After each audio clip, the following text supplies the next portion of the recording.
બનાસકાંઠાના પાલનપુરમાં વધુ એક બિલ્ડર ફરાર થયો છે। સમાચાર બનાસકાંઠાથી સામે આવી રહ્યા છે, જ્યાં પાલનપુરમાં વધુ એક બિલ્ડર ફરાર થયો છે। વધુ એક સમાચાર બનાસકાંઠાથી, જ્યાં નાયા ધોયા વિના 120 પરિવાર કલેક્ટર કચેરીએ પહોંચ્યા હતા। શહેરની ગુરુ નક્ષત્ર સોસાયટીનો બિલ્ડર ફરાર થયો છે। વરસતા વરસાદમાં પરિવારો કલેક્ટર કચેરી ખાતે પહોંચ્યા હતા। सोसाइटी मेंटेनेंस लई बिल्डर फरार થઈ ગયો છે। फ्लैट में रहे थे, लेकिन हमारा बिल्डर्स हमारा जो मेंटेनेंस सब लेके चले गए।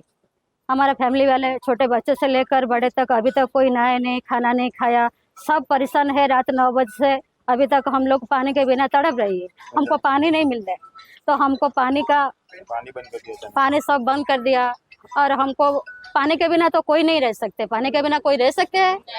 हाँ, बिल्डर ने ना मेंटेनेंस लिया, काफ़ी हमारे पैसे भी लिए उसने, और इन टाइम पे वो छोड़ के चला गया। क्लब हाउस वगैरह जो भी है कुछ भी उसने पूरा नहीं करा है, और आज उसने ऐसा करा है कि हमारा पानी भी का कनेक्शन भी उसने वहाँ से आगे से कटवा दिया। अब हम મારું નામ અંબાલાલ એચ પંચાલ છે। ગુરુ નક્ષત્ર રાઇટ્સ પાલનપુરમાં અમે બધા રહીએ છીએ।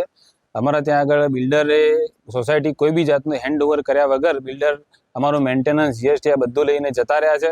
અમારા સોસાયટીમાં ગઈકાલે રાતથી પાણી અમને બંધ કરી દીધું છે। અમે બધા જ લોકો નાયા ધોયા વગર અહીંયા આગળ છીએ। અમારા કોઈ બાળકો સ્કૂલમાં આજે ગયા નથી, એ લોકો બી ઘરે જ બેઠેલા છે।